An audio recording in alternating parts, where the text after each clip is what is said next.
In this episode, a man is pulled underwater in front of 4 teenagers as his horrified wife looks on helplessly from the shore. The dark gray back of an enormous shark breaches the surface as it drags him beneath the waves. A pair of goggles wash up ashore, the only evidence he was ever in the water. The 57-year-old is never seen again. Hit like and subscribe. This is Fierce. Receiving more sunshine than anywhere else in the world, Perth is ideal for visitors and locals alike. The bustling city is just a stone's throw away from the golden sandy beaches, marine wildlife, and wineries along Australia's western coastline. Swimming, snorkeling, diving, and surfing are popular water sports around Perth, activities that attract people near and far. One resident of Perth was 57-year-old Paul Millachip, originally from the UK. He was an incredibly fit man. He had competed in 6 Ironman competitions, grueling triathlons which involve a 2.4-mile swim, followed by a 112-mile bike ride, and a marathon run to finish with. He and his wife regularly ran, cycled, and swam along Perth's coast. They ventured down to the water 2 or 3 times every week, the Australian weather enabling an outdoor lifestyle that they loved. They had been in Australia for many years. As British expats, they had built a life for themselves there and had become part of the community. On Saturday, the 6th of November, Paul planned on swimming 1 kilometer that day. His wife joined him in the water, but got out soon afterwards. It was too cold for her. She decided to get changed and wait for Paul on the beach. She looked out over the water. There were surfers and other swimmers. Along the coastline, a predator was on the prowl. A tiger shark, 3 meters long, scoured the shoreline for its next meal, drawn closer to the shore by the warmer waters and its prey. But this was an opportunistic hunter, capable of taking down dolphins, seals, and sea lions. It homed in on Paul, spotting his silhouetted figure on the surface above it.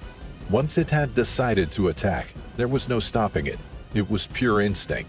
Millions of years of evolution converged to create an impressive predator, one of the most feared of its kind. Paul probably didn't see it coming. He was unprepared and unaware of what was about to happen in a few seconds' time. It came at him from the depth, approaching him from underneath and behind, out of his field of vision. The speed and power of the attack most likely caused catastrophic injury to Paul. It would have felt like a bus hitting him, knocking the air from his lungs, disorienting him, before dragging him beneath the waves. The attack happened close to the dinghy. The 4 teenage boys watched in horror as an enormous shark arched out of the water, its dark gray skin reflecting the sunlight before submerging with Paul in its jaws. There was no scream from Paul, no thrashing about in the water. It was an instantaneous, lethal attack. When his wife emerged from the dressing room, she scoured the ocean for Paul. She couldn't see him. Instead, she saw the 4 frantic teenagers shouting from their dinghy. They were screaming about a shark attack, motoring up and down the shoreline, telling swimmers and surfers to get out of the water. People made a dash for the rock, scrambling to get out of the water. Panic spread across the beach. It was terrifying for the young Year 10 pupils. A surfer had shouted out about the attack, and the 4 teenagers pulled up their anchor and immediately motored toward Paul. They made it to within inches from him, just inches from the attack. They witnessed Paul being dragged under by the enormous shark just next to their boat. It could easily have been one of them. It could easily have knocked them from their small dinghy and attacked them. They saw the sheer size of the shark as its back arched out of the water. The distance between the dorsal fin and its tail was immense. After warning the other swimmers and surfers, one of the boys pulled out his mobile phone and called the emergency services. His wife hadn't seen the attack. She had only seen some splashing in the water as she came out of the changing rooms, and Paul had vanished.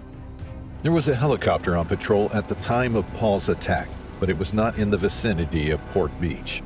The Westpac Lifesaver Rescue helicopter was scouring the sea 80 kilometers away when the report came in about the shark attack.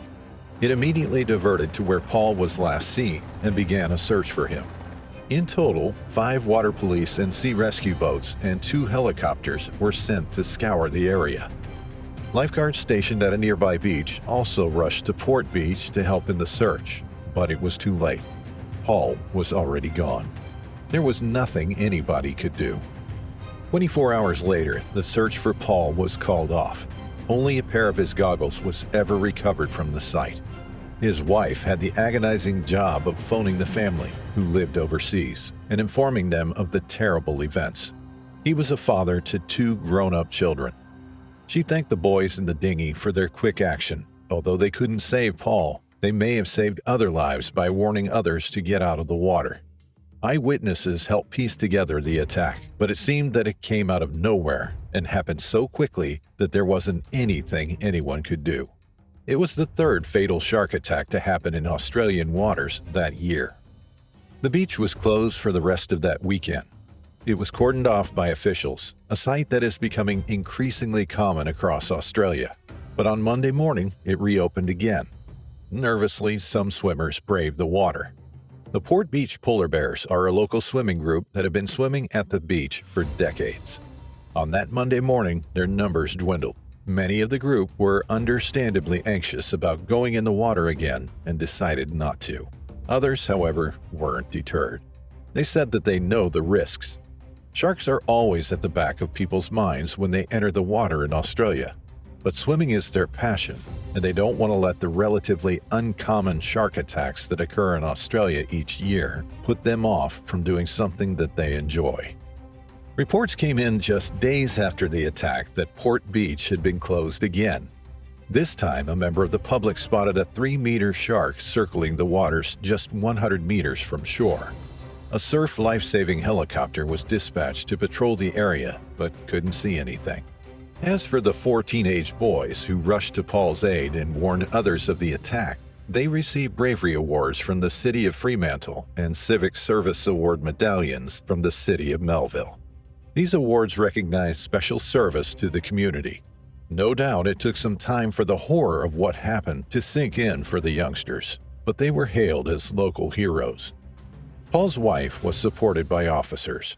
The only comfort she could take from the terrible and heart-wrenching tragedy was that her husband died doing what he loved.